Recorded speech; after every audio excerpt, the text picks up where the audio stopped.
Another day, another basketball stories na naman ang pagkikwentuhan natin. At ngayon nga ay ang pag-uusapan natin ang balitang pagtanggal ng Los Angeles Lakers kay Dalton Kenick. At ang balitang nagyayabang na nga daw ngayon si Draymond Green sa Golden State Warriors.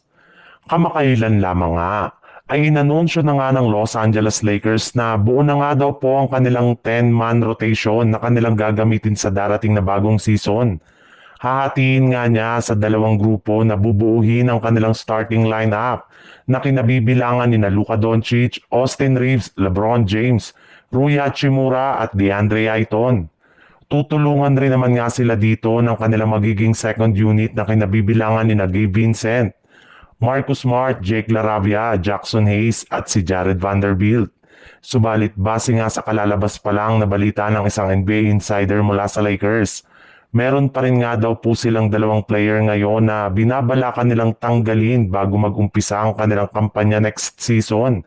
At eto nga ay ang kanilang sophomore shooter na si Dalton Kenick at maging ang kanilang power forward na si Maxi Kleber na pareho nilang pinagpaplanuhang gamitin bilang trade asset para makakuha sila ng mga bagong player ngayong off-season.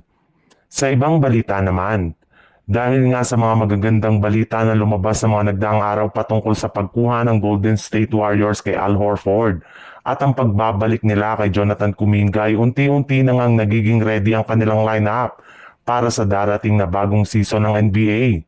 Sa katunayan, habang busy nga ang kanilang front office sa kanila pang mga bagong move na gagawin sa mga susunod na araw ay sinisimulan na rin naman nga ng kanilang mga manlalaro na mag-practice sa loob ng kanilang pasilidad.